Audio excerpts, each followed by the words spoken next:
उसकी उंगलियों को तोड़ दिया गया। प्रभु यीशु मसीह पर विश्वास करने के कारण उसकी उंगलियों को तोड़ दिया गया और उसकी उंगली को तोड़ने वाला कोई और नहीं पर उसके खुद के पिता थे। आज एक बहन की गवाही लेकर आया हूँ आपके सामने, एक महिला की गवाही लेकर आया हूँ सामने, जिनकी गवाही सुनकर आज आपको एहसास होगा कि पवित्र आत्मा का वह स्पर्श आपको हो रहा है जो आपको सताव की स्थितियों में शक्ति के साथ सहने की क्षमता देगा। जब उसकी उंगलियों को तोड़ा गया, जब उस बहन की उंगलियों को तोड़ा गया, वह भयानक दर्द से गुजर रही थी, भयानक पीड़ा से गुजरते हुए भी प्रभु यीशु मसीह पर अपने विश्वास से वह पीछे नहीं हटी। आज की गवाही जो आप सुनने जा रहे हैं, वर्तमान में भारत में सताव सहने वाली कलीसियाओं के लिए एक बहुत अद्भुत संदेश भी होने वाला है। जितनी भी बहनें मुझे देख रही हैं और अपने परिवार में अकेली विश्वासी हैं, उनके लिए यह गवाही बहुत शक्तिशाली सिद्ध होने वाली है। जो भाई विश्वास में अकेले हैं परिवार में, उनके लिए भी यह गवाही बड़ी आशीष का कारण ठहरने जा रहा है। हर एक पासवान, हर एक चर्च लीडर और हर एक विश्वासी के लिए आज की गवाही विश्वास के एक ताजे झोंके के समान उनके आत्मिक जीवनों में संचारित होने वाला है। आप विश्वास के साथ कमेंट में लिखिए आमीन। यह गवाही मेरे लिए अद्भुत होने जा रही है। प्रभु यीशु मसीह के कारण अपने स्कूल में, अपने कॉलेज में, यूनिवर्सिटीज में, आपके कार्यस्थलों में, आपकी कॉलोनी में जहां पर आप रहते हैं, आपके समाज में, आपके परिवार में, आपके परिचितों में, अगर आपने बेइज्जती सही है, अपमान सहा है, यीशु मसीह के कारण लोग आप पर हंसे हैं, आपको सताया गया है, तो यह गवाही आपके लिए है मेरे भाई, यह गवाही आपके लिए है मेरी बहन। इसे अंत तक देखते रहिए, क्योंकि जिस बहन की उंगली तोड़ी गई थी, जिस बहन को बहुत मारा गया था यीशु मसीह के नाम से, उस बहन का आपके लिए एक संदेश है, आपके लिए एक संदेश है। इस गवाही के अंत में आप उस संदेश को समझ जाएंगे। जब आप इस गवाही को पूरा सुनेंगी, तब इसके अंत में आपके लिए एक अद्भुत संदेश उस बहन ने भेजा है। आप उस संदेश को आज जरूर सुनिए। इस गवाही को जानने और समझने के लिए चलिए मैं आपको ले चलता हूँ समय के पिछले पन्नों में। बात उस समय की है जब हमारा देश भारत आजाद नहीं हुआ था। आजादी के पहले हमारा देश छोटी छोटी रियासतों में बटा हुआ था और ये रियासत खुद में एक स्वतंत्र राज्य हुआ करते थे, एक स्वतंत्र देश के समान हुआ करते थे। उन्हीं रियासतों में से एक थी दक्षिण भारत में स्थित त्रावणकोर की रियासत। त्रावणकोर की यह रियासत उस समय भारत की सबसे अमीर रियासतों में से एक थी और इसी त्रावणकोर की रियासत में सोने और चांदी की भरपूरी थी। सोने और चांदी की कोई कमी नहीं थी। यहाँ के राजा, महाराजा, अधिकारी सब बहुत ज्यादा धनवान हुआ करते थे। उसी त्रावणकोर राज्य में राजा का बहुत करीबी एक प्रमुख अधिकारी रहा करता था। इस अधिकारी की ही कहानी मैं आपको सुनाने जा रहा हूँ। त्रावणकोर रियासत का एक प्रमुख अधिकारी जो धन धान्य से परिपूर्ण एक व्यक्ति था, समाज में उसकी बहुत इज्जत थी, बहुत सम्मान था। आज आप जिस जिले में रहते हैं, उस जिले का एक जिलाधीश होता है, एक कलेक्टर होता है, उस जिले का सबसे बड़ा अधिकारी होता है। उसी तरह त्रावणकोर के राजा के द्वारा नियुक्त यह एक बहुत बड़ा अधिकारी था जिसके बारे में मैं आपको बताने जा रहा हूँ। वह एक बहुत ज्यादा बड़े महल में रहा करता था। जिस समय की मैं आपको घटना बता रहा हूँ, उस समय पुलिस आज के रूप में नहीं हुआ करती थी, बल्कि सेना राजा की हुआ करती थी और उस सेना पर भी इस प्रमुख अधिकारी का नियंत्रण था। पूरा शहर उस अधिकारी के नाम से कांपता था।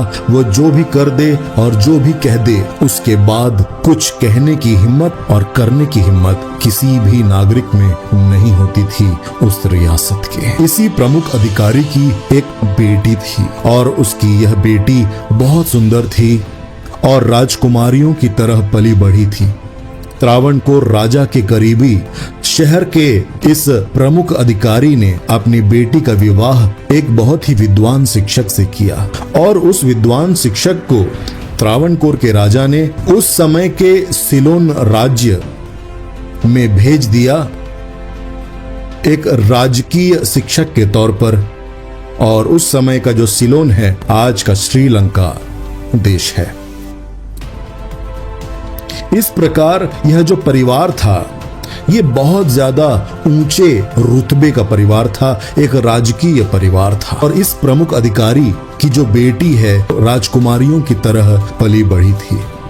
एक दिन इस राजकुमारी के पास, उस बड़े अधिकारी की इस बेटी के पास प्रभु यीशु मसीह का सुसमाचार पहुंचता है। प्रभु के एक दास के द्वारा वो प्रभु यीशु मसीह के सुसमाचार के विषय में सुनती। प्रभु यीशु मसीह के सुसमाचार की रोशनी उस राजकुमारी के हृदय को भेद जाती है, शहर के उस प्रमुख के, उस बेटी के हृदय को भेद जाती है।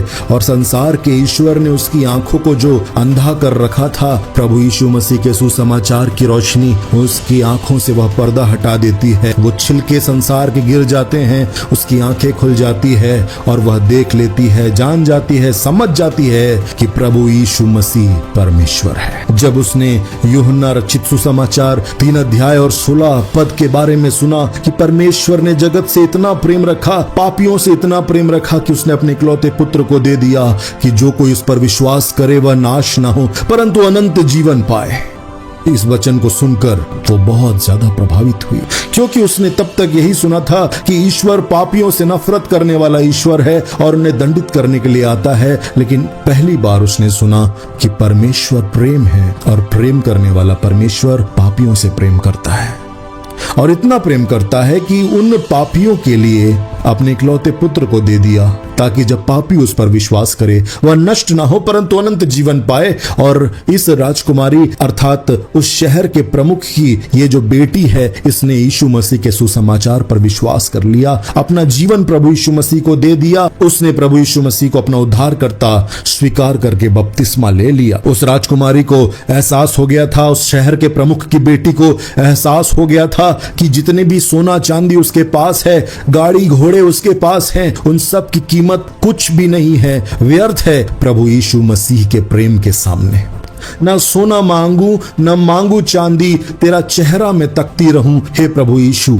ऐसे भाव उसके हृदय में जागने लगे। आप में से भी बहुत से विश्वासी ऐसे हैं जो आज जानते हैं कि सोने और चांदी से बढ़कर है प्रभु यीशु मसीह। आप कमेंट में लिखिए, यीशु मसीह मेरे लिए सोने और चांदी से बढ़कर है। लेकिन जब उस शहर के प्रमुख की बेटी प्रभु यीशु मसीह पर विश्वास करके उद्धार पा गई, शैतान को यह बिल्कुल पसंद नहीं आया। खबर पहुंची उसके पिता के पास, शहर के उस प्रमुख के पास जो उस शहर का राजा था, और उसे यह एक मूर्खता जान पड़ी जो कदम उसकी बेटी ने उठाया। क्योंकि जैसा पहला कुरिन्थियों उसके पहले अध्याय उसके 18वें पद में लिखा हुआ है, क्योंकि क्रूस की कथा नाश होने वालों के निकट मूर्खता है, परंतु हम उद्धार पाने वालों के लिए परमेश्वर की सामर्थ है। नाश होने वालों के लिए क्रूस की कथा तो मूर्खता है, लेकिन उस लड़की ने उद्धार पा लिया था, प्रभु यीशु मसीह को अपना उद्धारकर्ता करके स्वीकार कर लिया था। उसके लिए क्रूस की कथा मूर्खता नहीं थी, उसके लिए क्रूस की कथा परमेश्वर की सामर्थ्य थी। उसके पिता ने एक बड़ी सभा का आयोजन किया और बुलाया, अपनी बेटी को सबके सामने खड़ा किया और कहा, यह तुमने क्या किया? तुमने यीशु मसीह पर विश्वास किया, तुमने उस विदेशी ईश्वर पर विश्वास किया। क्या तुम्हें नहीं पता कि लोग क्या कहते हैं उस ईश्वर के बारे में, कि वो हमारे देश का नहीं है? उस लड़की ने कहा, पिताजी, ईश्वर का कोई देश कैसे हो सकता है? ईश्वर यह है जिसने संपूर्ण ब्रह्मांड की सृष्टि की। आप उस ईश्वर को देशों की सीमाओं में बांधना चाहते हैं पिताजी? उस शहर के प्रमुख ने अर्थात उस लड़की के पिता ने क्रोध में आकर कहा, चुप रह नादान लड़की, क्या तुझे इसीलिए बड़ा किया था ताकि तू हमारा मुंह काला करे? मेरा कितना सम्मान है इस राज्य में, इस संपूर्ण राष्ट्र में कितना सम्मान है। मैं इस राष्ट्र के, इस रियासत के राजा का कितना करीबी हूँ, इस शहर का प्रमुख हूँ। क्या तुझे नहीं पता? तूने यह मूर्खता से भरा निर्णय क्यों लिया? लेकिन उसकी बेटी प्रभु यीशु मसीह के प्रेम के विषय में बोलती रही, परमेश्वर के प्रेम के विषय में कहती रही। क्रोध में आकर शहर के प्रमुख ने उस पास्टर को, उस प्रभु के उस दास को, जिसने शहर के प्रमुख की बेटी को प्रभु यीशु मसीह का सुसमाचार सुनाया था और बपतिस्मा दिया था, उस प्रभु के दास को इतना मरवाया कि वह मर गया। इतना मारा अपने सैनिकों के द्वारा कि 5 दिन बाद उस प्रभु के दास की मृत्यु हो गई। और जब उस प्रभु के दास की मृत्यु हो गई तो उसकी लाश को नदी में फेंक दिया गया। उसकी लाश को मछलियों ने खा लिया। उस शहर के प्रमुख ने अपनी बेटी को कहा, जैसे उस यीशु के प्रचारक के साथ मैंने किया है, उसे मार डाला है और उसकी लाश को नदी पर फेंक दिया है ताकि उसकी लाश सड़ जाए और उसकी लाश को मछलियां खा जाएं, उसका एक कतरा भी किसी को ना मिले। क्या तू चाहती है कि मैं तेरे साथ भी वही करूं? उसकी बेटी चुप थी। तब शहर का प्रमुख क्रोध में भरकर, आवेश में भरकर उसने अपनी ही बेटी के दाहिने हाथ की 3 उंगली तोड़ दी सबके सामने। वो दर्द से चीख कर कराहने लगी। उसके दर्द की चीखें महल के बाहर लोगों को सुनाई दे रही थी, लेकिन कोई कुछ भी नहीं कर सकता। उसके बाद उसके पिता ने फिर पूछा, अभी भी समय है, यीशु मसीह का इनकार कर दे, यीशु का इनकार कर दे। उसकी बेटी ने कहा, पिताजी मैं आपसे प्रेम करती हूँ, लेकिन मैं अपने प्रभु का इनकार नहीं कर सकता। उसके पिता ने उसके बाएं हाथ की 2 उंगलियों को तोड़ दिया। फिर वह चीख उठी। भयानक कराह उसके हृदय से निकली, उसकी जबान से जो निकली वो लोगों के हृदय को डराने के लिए और वेदना से भर देने के लिए काफी थी। अपनी ही बेटी को इतनी बेरहमी से मारा उस शहर के प्रमुख ने, इतना मारा कि वो अधमरी सी हो गई और उसे घसीट कर बाहर फेंक दिया और अपने नौकरों को आदेश दिया, जाकर इस लड़की को यानी मेरी बेटी को स्टोर रूम में फेंक दो, उस कमरे में फेंक दो जहां पर गंदे पुराने सामान रखे जाते हैं, फेंक दो इसे और मरने दो इसे। उस बहन को, उस शहर के प्रमुख की बेटी को फेंकवा दिया गया स्टोर रूम में, एक ऐसे कमरे में जहां पे पुराने और बेकार सामान थे, जहां पे चूहों का बोलबाला था, जहां पे कीड़े मकोड़े रहा करते थे। राजकुमारी के समान जीवन जी रही ये लड़की क्यों आज उस कमरे में पड़ी है जहां तीक्ष्ण बदबू है, जहां अंधकार है। उसकी उंगलियां टूट चुकी हैं, उसके हाथों पैरों में बल नहीं क्योंकि उसे बहुत मारा गया है, लेकिन फिर भी वो वहां पर पड़ी हुई है सिर्फ और सिर्फ अपने विश्वास के कारण जो उसने प्रभु यीशु मसीह पर किया। उसने कोई गुनाह नहीं किया था, उसने कोई चोरी नहीं की, किसी की हत्या नहीं की, सिर्फ विश्वास किया प्रभु यीशु मसीह पर। इस घटना को बीते लगभग 14 दिन हो गए और 14 दिन बाद जब उस कमरे के पास से एक नौकर गुजर रहा था, उसे अचानक से एक तेज बदबू आई और उसे लगता है कि मालकिन मर गई है, लगता है कि राजकुमारी मर गई है। उसने आसपास के अपने और भी कुछ नौकरों को बुलाया और कहा, चलो देखते हैं। एक नौकर ने कहा, नहीं हम नहीं देख सकते, क्योंकि प्रमुख ने मना किया है, उस प्रमुख अधिकारी ने मना किया है कि उसकी बेटी को मरने दो। तब एक दूसरे नौकर के दिल में परमेश्वर ने दया का भाव उत्पन्न किया। उसने कहा, चलिए देखते तो हैं कम से कम हुआ क्या है।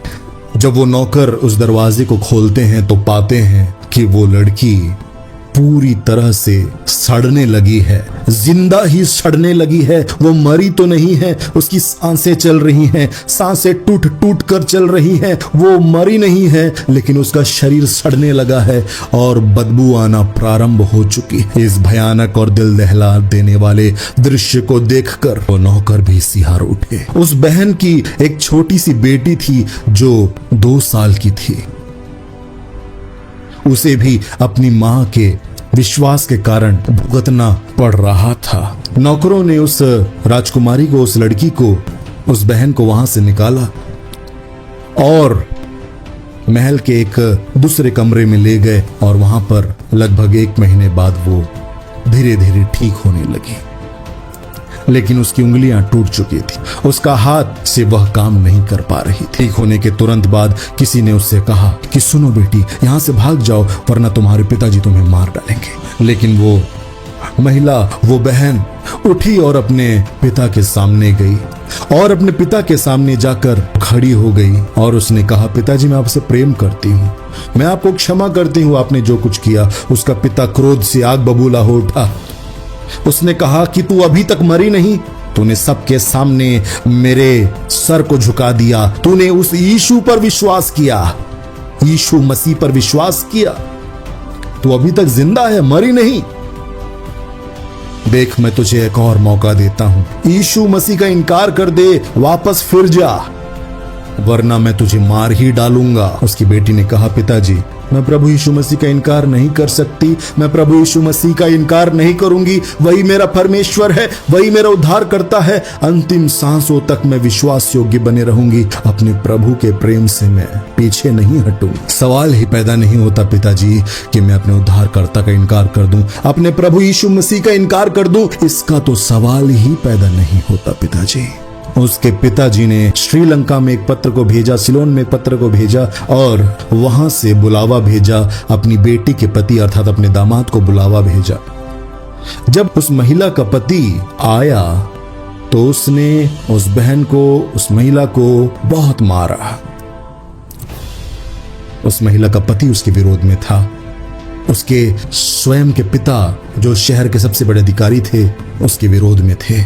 सभा में शहर के लोग खड़े थे, परिवार के लोग खड़े थे, राजकीय लोग खड़े थे। बचपन से उस लड़की के साथ पले बड़ी उसकी सहेलियां भी खड़ी थी। अपनी छोटी बच्ची को गोद में लेकर वो खड़ी थी और सब उसे नफरत के साथ देख रहे थे, घृणा के साथ देख रहे थे। और वह अकेले खड़ी थी सबके सामने, अपनी छोटी सी नन्ही जान को अपने गोद में लेकर खड़ी थी। और उसे एक आवाज सुनाई दी जो उसके पिता की आवाज थी, उसके पति की आवाज थी। और उन आवाजों ने उससे कहा, यीशु का इनकार कर दे। और जब उसने यह आवाज सुनी कि प्रभु यीशु मसीह से फिर जा, प्रभु यीशु मसीह को छोड़ दे वरना तुझे मार देंगे, तेरी बेटी को भी मार देंगे। और जब भय उसके हृदय में धीरे धीरे व्याप्त होने लगा, परमेश्वर का वचन उसे स्मरण आने लगा, उसे याद आने लगा प्रभु का वचन, जैसा कि मत्ती 10 अध्याय और उसके 33 पद में लिखा हुआ है, पर जो मनुष्यों के सामने मुझे अस्वीकार करेगा मैं भी उसे अपने पिता के सम्मुख जो स्वर्ग में है अस्वीकार करूंगा। फिलिपियो की पत्री 1 अध्याय और उसके 21 पद में जैसा लिखा हुआ है, क्योंकि मेरे लिए जीवित रहना तो मसीह है और मर जाना लाभ है। रोमियो 8:38 से 39 उसके हृदय में गूंजने लगा, क्योंकि मुझे पूर्ण निश्चय है कि न मृत्यु न जीवन न स्वर्गदूत न प्रधानताएं न वर्तमान न भविष्य न शक्तियां न ऊंचाई न गहराई न कोई सृजी हुई वस्तु मुझे परमेश्वर के उस प्रेम से जो हमारे प्रभु यीशु मसीह में है अलग कर सकेगी। भजन संहिता 23:4 उसके हृदय में गूंजने लगा, चाहे मैं मृत्यु के घोर अंधकार की तराई में होकर चलूं तो भी हानि से नहीं डरूंगी, क्योंकि तू मेरे साथ रहता है प्रभु यीशु। तेरी छड़ी और तेरे लाठी से मुझे शांति मिलती है प्रभु यीशु। यहोशू की किताब उसका 1 अध्याय और उसका 9वां पद उसके हृदय में गूंजने लगा, क्या मैंने तुझे आज्ञा नहीं दी मेरी बेटी, हियाव बांध और दृढ़ हो जा, मत डर, न हताश हो न निराश हो, क्योंकि जहां जहां तू जाएगी वहां वहां तेरा परमेश्वर यहोवा तेरे संग रहेगा। जहां जहां तू जाएगा वहां परमेश्वर तेरे संग रहेगा। गलातियों की पत्री 6 अध्याय और उसका 14वां पद उसके हृदय में गूंजने लगा, परंतु ऐसा कभी ना हो कि मैं किसी अन्य बात पर गर्व करूं सिवाय प्रभु यीशु मसीह के क्रूस के, जिसके द्वारा संसार मेरी दृष्टि में क्रूस पर चढ़ाया जा चुका है और मैं संसार की दृष्टि में क्रूस पर चढ़ाई जा चुकी। भजन संहिता 27:1 उसे शक्ति दे रहा था, यहोवा मेरी ज्योति और मेरा उद्धार है, मैं किससे डरूं, यहोवा मेरे जीवन का दृढ़ गढ़ है, मैं किससे भयभीत हूं, मैं किससे भयभीत हूं। मत्ती 16 अध्याय और उसका 24वां पद अपने स्वामी प्रभु यीशु मसीह की वह वचन उसे याद आने लगे, जहां प्रभु ने कहा, यदि कोई मेरे पीछे आना चाहे अपने आप का इनकार करे और क्रूस उठाकर मेरे पीछे चले। जो कोई अपना प्राण बचाना चाहेगा वह उसे खो देगा, और जो कोई मेरे लिए अपना प्राण खोएगा वह उसे पालेगा। दूसरा तीमुथियुस की पत्री 3 अध्याय और उसका 12वां पद उसके हृदय में गूंजने लगा, और वास्तव में वे सब जो मसीह यीशु में भक्ति पूर्ण जीवन व्यतीत करना चाहते हैं सताए जाएंगे। यशायाह 41 अध्याय और उसका 10 पद उसके मन में गूंजने लगा। पवित्र आत्मा उसके भीतर इन वचनों को स्मरण दिलाने लगा, मत डर क्योंकि मैं तेरे संग हूँ, इधर उधर मत ताक क्योंकि मैं तेरा परमेश्वर हूँ। मैं तुझे दृढ़ करूंगा और निश्चय ही तेरी सहायता करूंगा, अपने धर्ममय दाहिने हाथ से मैं तुझे संभाले रहूंगा। जब पवित्र आत्मा ने उस बहन को इन वचनों का स्मरण स्मरण दिलाया। उसने कहा, मैं प्रभु यीशु मसीह का इनकार नहीं करूंगी, मैं प्रभु यीशु मसीह का इनकार नहीं करूंगी। तब उसके खुद के घर वालों ने, उसके पति ने, उसके पिता ने, उसके परिवार के लोगों ने उसके ऊपर, उसके गर्दन में एक पट्टी टांग कर एक बड़ा लेख लिख दिया, जिस लेख में, जिस पटिया में लिखा हुआ था कि यह एक चरित्रहीन महिला है। उस महिला के, उस बहन के गर्दन पर एक आरोप पत्र, एक झूठा आरोप पत्र लिख दिया गया, उसे बेइज्जत और अपमानित करने के लिए। प्रभु यीशु मसीह पर उसके विश्वास के कारण उसका यह अपमान हो रहा था। उसकी बेटी के ऊपर, उसके ऊपर लोग थूक रहे थे और उसके गले में, उसके ऊपर एक तख्ती टांग दी गई और उस तख्ती में लिखा हुआ था, उस बोर्ड में, उस कागज में लिखा हुआ था, यह महिला एक चरित्रहीन महिला है। यह जो बच्चा इसके गोद में है, यह एक नाजायज औलाद है। ये एक राजकुमारी के साथ हो रहा था, वह जिसके पास बहुत से नौकर चाकर थे, इज्जत थी, सम्मान था। क्या जरूरत थी इस बहन को यह सब कुछ त्याग देने की? क्या जरूरत थी इस बहन को सब कुछ छोड़ देने की? वो बहन यह अपमान सह रही थी। आखिर क्यों क्यों क्यों? क्योंकि उसे मिल गया था प्रभु यीशु मसीह, जो सारे दुनिया के सोने और चांदी से कीमती है।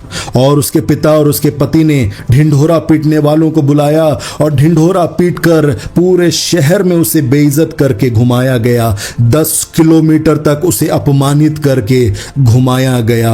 लोगों के सामने उसे बेइज्जत किया गया, उसके चरित्र की धज्जियां उड़ा दी गई और उसे अपमानित कर दिया गया। उसकी आंखों से आंसू बह रहे थे, लेकिन वो याद कर रही थी कि उसके प्रभु यीशु मसीह के साथ भी तो यही हुआ। और उसके प्रभु, उसके स्वामी ने कहा है, अगर मेरे साथ उन्होंने यह कुछ किया है तो तुम्हारे साथ क्या नहीं कर। लेकिन अपने सताने वालों को वो श्राप नहीं दे रही थी। वो मत्ती रचित सुसमाचार 5वां अध्याय और उसके 10वें पद को याद कर रही थी। धन्य है वे जो धार्मिकता के कारण सताए जाते हैं, क्योंकि स्वर्ग का राज्य उन्हीं का है। धन्य हो तुम जब लोग मेरे कारण तुम्हारी निंदा करें, तुम्हें यातना दें और झूठ बोल बोल कर तुम्हारे विरोध में सब प्रकार की बुरी बात कहें। आनंदित और मगन हो जाना, क्योंकि स्वर्ग में तुम्हारा प्रतिफल महान है। उन्होंने तो उन नबियों को भी जो तुमसे पहले हुए थे इसी रीति से सताया था। भीड़ उस पर हंस रही थी, लोग उस पर हंस रहे थे, कह रहे थे कैसी मूर्ख औरत है।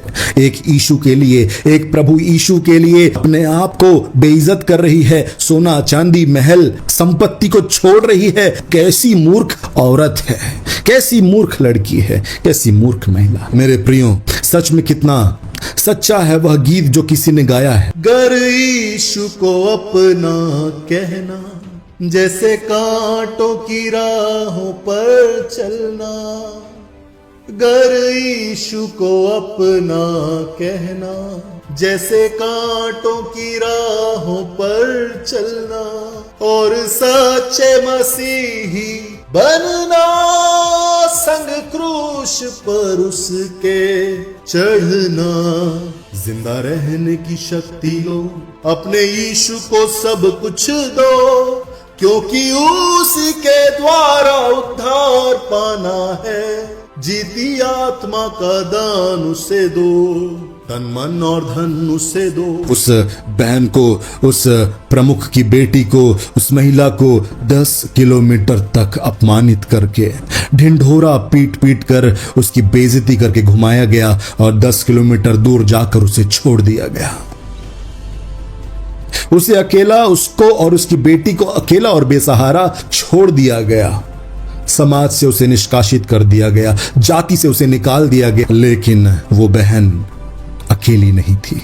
वह जानती थी उसके साथ प्रभु यीशु मसीह है, जिसने कहा है कि मैं जगत के अंत तक सदैव तुम्हारे साथ रहूंगा। मैं तुम्हारा साथ नहीं छोड़ूंगा, चाहे सब तुम्हारा साथ छोड़ दें, मैं जगत के अंत तक तेरे साथ रहूंगा मेरी बेटी। ऐसा प्रभु यीशु मसीह ने उससे वायदा किया था। वो महिला जो उस राजा की बेटी थी, उस प्रमुख की बेटी थी, नौकर चाकरों से घिरी रहती थी और उसके पास किसी भी लग्जरी की कमी नहीं थी, ऐशो आराम की कमी नहीं थी। लेकिन प्रभु यीशु मसीह के लिए उसने हर एक लग्जरी को, हर एक ऐशो आराम को कूड़ा समझा।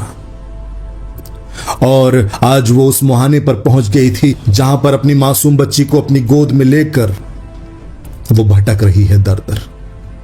और उसे कुछ घरों में काम करने का अवसर दिया जाता है। एक नौकर के तौर पे काम करती है, लोगों के झूठे बर्तन धोती है, लेकिन बर्तन भी वो अच्छे से नहीं धो पाती थी क्योंकि उसकी हाथों की उंगलियां टूटी हुई थी।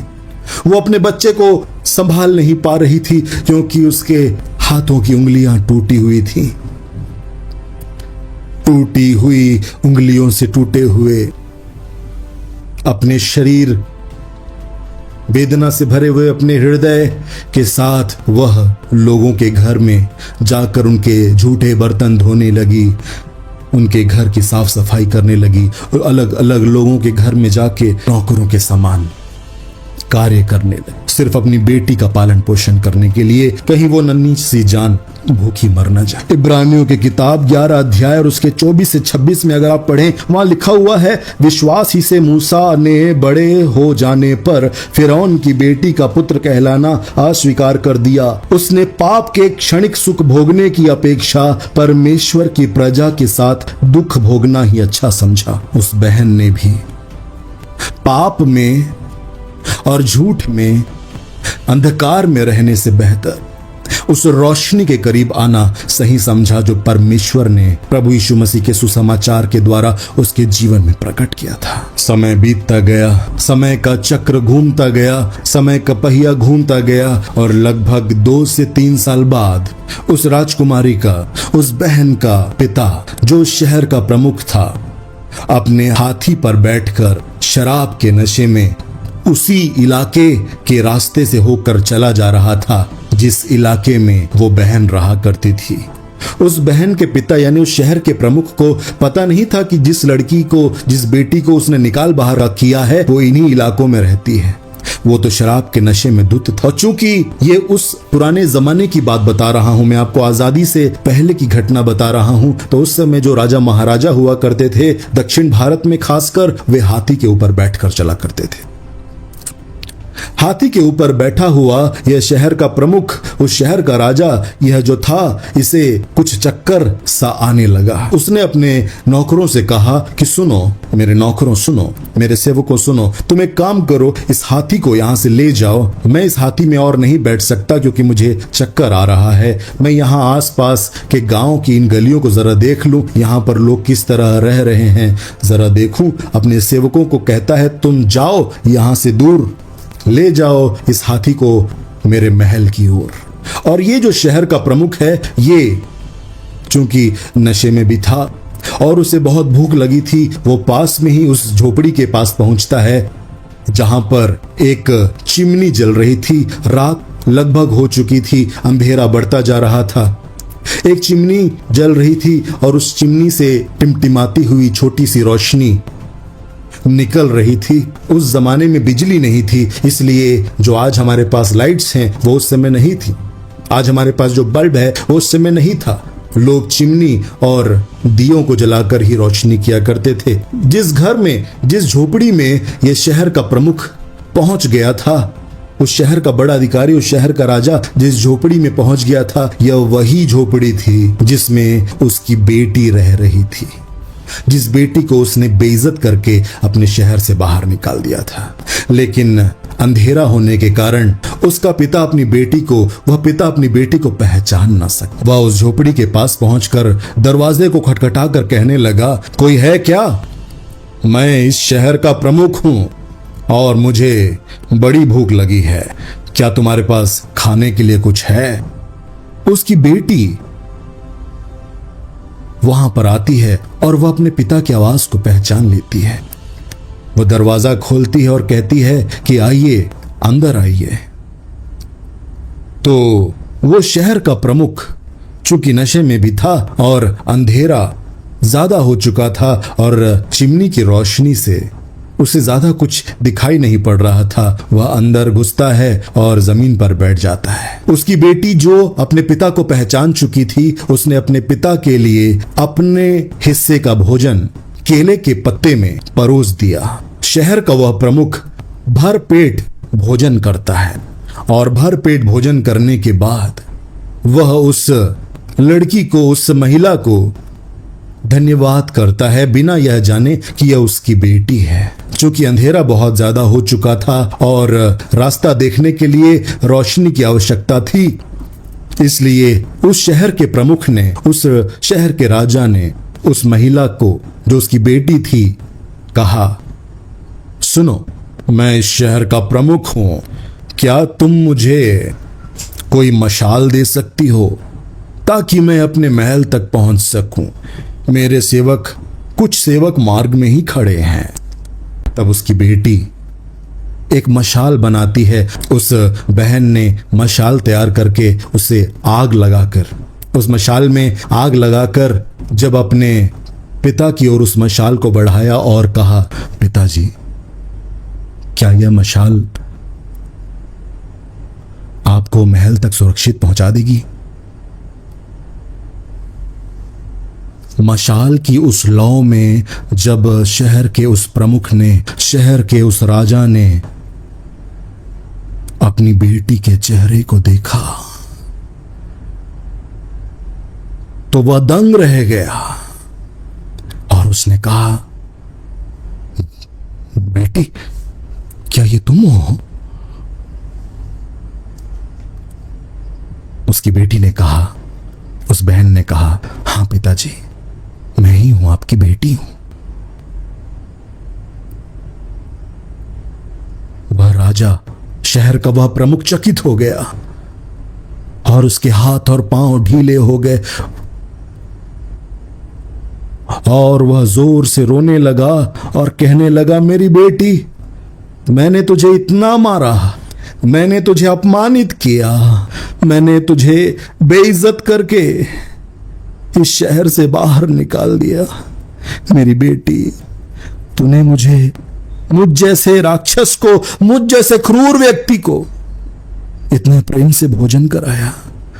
तू चाहती तो मुझे मार सकती थी, तू चाहती तो मेरा नुकसान पहुंचा सकती थी, लेकिन तूने मुझे भोजन कराया, इतने प्यार से पानी पिलाया। क्या तू मुझसे नफरत नहीं करती? मैंने तेरा इतना बुरा किया बेटी, क्या तू मुझसे नफरत नहीं करती मेरी बेटी? क्या तू मुझसे घृणा नहीं करती मेरी बेटी? महिला ने जवाब दिया, उसकी बेटी ने जवाब दिया, नहीं पिताजी, मैं आपसे नफरत नहीं कर सकती। ये प्रभु यीशु मसीह का प्यार है, ये प्रभु यीशु मसीह का प्रेम है जो मेरे हृदय में उमड़ रहा है। मैंने आपसे कभी नफरत नहीं की पिताजी। मेरे प्रभु यीशु मसीह का प्यार मुझे नफरत करना नहीं सिखाता पिताजी। जैसे ही यह बात अपनी उसकी बेटी के मुख से उस शहर के प्रमुख ने सुनी, उस शहर के राजा ने सुनी, वो जोर जोर से कराह कर रोने लगा, क्योंकि पवित्र आत्मा की सामर्थ्य उसे स्पर्श कर रही थी। प्रभु यीशु मसीह के प्रेम और क्षमा की सामर्थ्य उसके हृदय को भेद चुकी थी और उसके जीवन को परिवर्तित करना प्रारंभ कर चुकी थी। ये ऐसी शक्ति है, ऐसी सामर्थ्य है जो कहीं और नहीं, प्रभु यीशु मसीह के प्रेम और प्रभु यीशु मसीह की क्षमा की शक्ति बड़े से बड़े राजाओं के हृदय को पिघला देती है, बड़े से बड़े पत्थर हृदय को पिघला सकती है। यह प्रेम और क्षमा की शक्ति है। उस शहर के प्रमुख ने कहा, बेटी, मैंने तुझे अपमानित करके बाहर निकाला इस शहर से, लेकिन मैं तुझे अपने कांधे पर उठाकर ले जाऊंगा बेटी। मैं तुझे अपने कांधे पर उठाकर अपने महल की ओर, अपने घर ले जाऊंगा तुझे वापस। तुझे इस झोपड़ी में रहने की जरूरत नहीं है।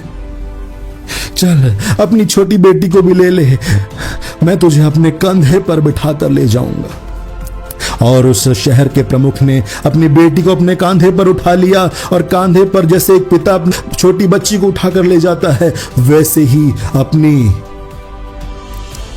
उस जवान बेटी को उठाकर अपने कंधे पर एक पिता ले जा रहा था, रो रहा था, कह रहा था, मेरी बेटी मुझे क्षमा कर दे, ये मैंने क्या किया तेरे साथ? तेरी उंगलियां तोड़ दी, तुझे इतनी तकलीफ दी मेरी बेटी, तूने मुझे माफ कर दिया, तूने हमेशा मुझसे प्यार किया। उसकी बेटी कहती थी, पिताजी आप ऐसा मत कीजिए, आप थक जाएंगे। उसके पिताजी ने कहा, नहीं नहीं नहीं मेरी बेटी, मैं तुझे ऐसे ही ले जाऊंगा। मैंने तुझे अपमानित किया था, मैं तुझे सम्मान के साथ वापस ले जा रहा हूं। देखने दो सबको कि मेरी बेटी चरित्रहीन नहीं है, मेरी बेटी गलत नहीं थी, गलत मैं था। आज उसका बाप पछताता है, आज उसका बाप पछताता है। शहर के उस प्रमुख ने अपनी बेटी को कांधे पर उठाकर अपने महल की ओर ले गया, ले आया, अपने महल में ले आया, अपने घर में ले आया। वहां पर सबने उसी बेटी के द्वारा, उसी बहन के द्वारा सुसमाचार सुना। और मेरे प्रियो, पता है आगे क्या हुआ? और आगे जो हुआ वो बहुत ज्यादा आश्चर्यजनक है। उस बेटी, उस बहन की गवाही को सुनकर उस महल के 22 लोगों ने प्रभु यीशु मसीह को अपना उद्धारकर्ता स्वीकार करके बपतिस्मा लिया और अपना जीवन प्रभु यीशु मसीह को दे दिया। पवित्र आत्मा ने इतने सामर्थ्य रूप से उस बहन के द्वारा कार्य किया। उसके प्रेम, उसकी क्षमा, उसकी सहनशीलता ने ऐसा प्रभाव छोड़ा उसके परिवार में। सारे लोगों का हृदय पवित्र आत्मा बदल देते हैं। प्रभु यीशु मसीह ने जैसा कहा था, अपने सताने वालों के लिए प्रार्थना कर। सताने वालों के लिए वो प्रार्थना करती रही। मैं सोचता हूँ वो 2 से 3 साल जब वो झोपड़ी में रहती थी, लोगों के यहाँ काम करती थी, वो अपने सताने वालों को कोस नहीं रही थी, अपने परिवार के लोगों को श्राप नहीं दे रही थी, नहीं कह रही थी प्रभु उन्हें मार दे, नहीं, पर वो उनके उद्धार के लिए आंसुओं के साथ प्रार्थना कर रही थी। कह रही थी, प्रभु मैं तेरे नाम के कारण अपमान सहकर आई हूँ, मेरे परिवार को उद्धार दे दे प्रभु, मेरे परिवार में उद्धार आए, मेरे परिवार का एक भी व्यक्ति नष्ट ना होने पाए।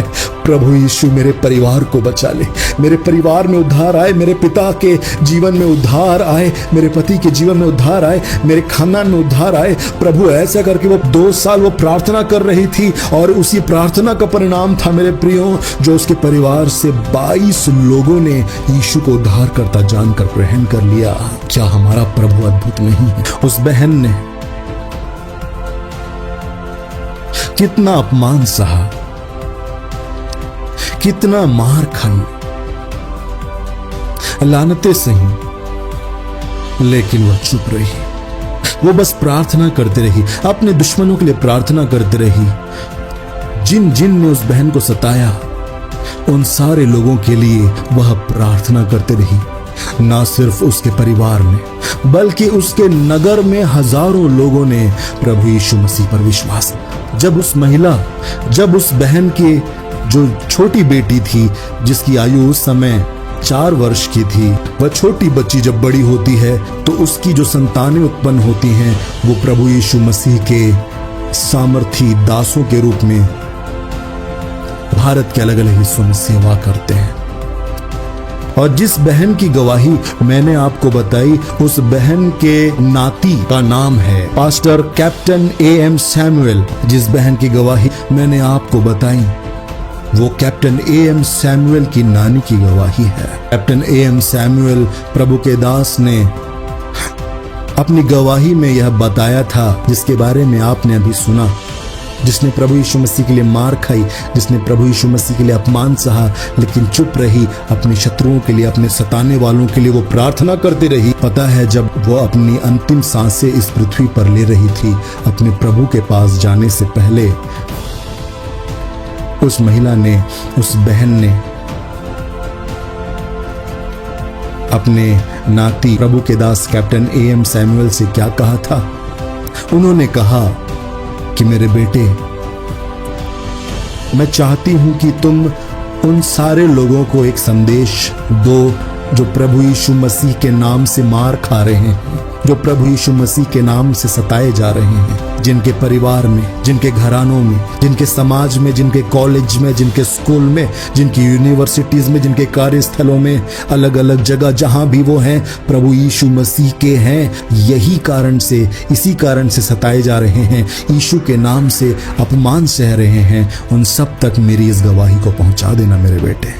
उस बहन का यह संदेश था, जब वो अपनी आखिरी सांसें ले रही थी, उस बहन का यह संदेश था कि जितने भी भाई और जितनी भी बहनें प्रभु यीशु मसीह के नाम से सताव सह रही हैं, याद रखिए, आप अगर कष्ट सह रहे हैं तो उसका प्रतिफल भी निश्चित ही मिलेगा। अगर आप कष्ट सह रहे हैं तो उसका प्रतिफल महान होगा। ये प्रभु यीशु मसीह का वायदा है। टूटना मत, डरना मत, हार नहीं मानना, प्रतिफल महान होगा। यीशु मसीह के नाम से कष्ट उठाने का प्रतिफल बड़ा और महान होता है, ऐसा उनसे कह देना। इतने शब्द कहकर उस बहन ने अपनी आंखें हमेशा के लिए बंद कर ली इस दुनिया में और प्रभु यीशु मसीह के साथ रहने को चली गई। जो उस बहन के नाती थे, उन्होंने यह गवाही दी कि जब उनकी नानी को दफनाया जा रहा था, उनके अंतिम संस्कार की प्रक्रिया थी, उस समय उस क्षेत्र में हजारों लोगों की भीड़ उमड़ पड़ी थी।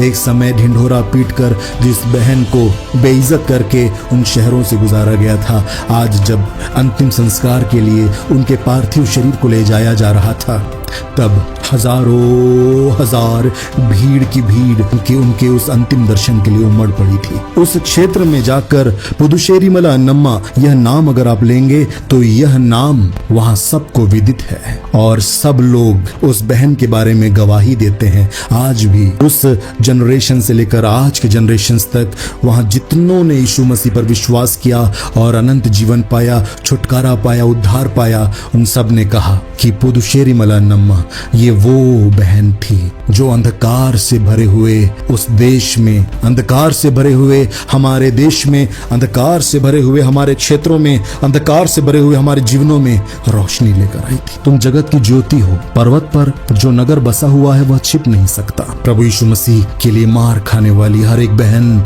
जो मुझे सुन रही है, यीशु मसीह के लिए निंदा सहने वाला हर एक भाई जो मुझे सुन रहा है, जो प्रभु यीशु मसीह के कारण किसी भी तरह से दर्द सह रहे हैं, वो सारे पासबान, वो सारे प्रभु के दास, वो सब आज स्मरण रखें उस बात को, उस बहन की उस गवाही को हमारे हृदय में वो गूंजती रहनी चाहिए कि जो कष्ट यीशु के नाम से हमें मिल रहा है उसका प्रतिफल भी बड़ा होगा। जो सताव आप सह रहे हैं उसका प्रतिफल बड़ा होगा।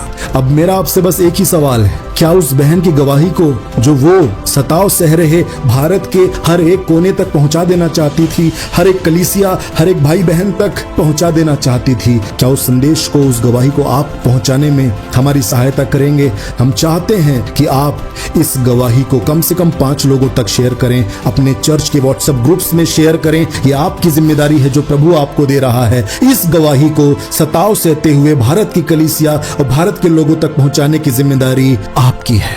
अब आपके ऊपर छोड़ते हैं कि आप प्रभु यीशु मसीह के द्वारा दी गई जिम्मेदारी को कैसे निभाते हैं।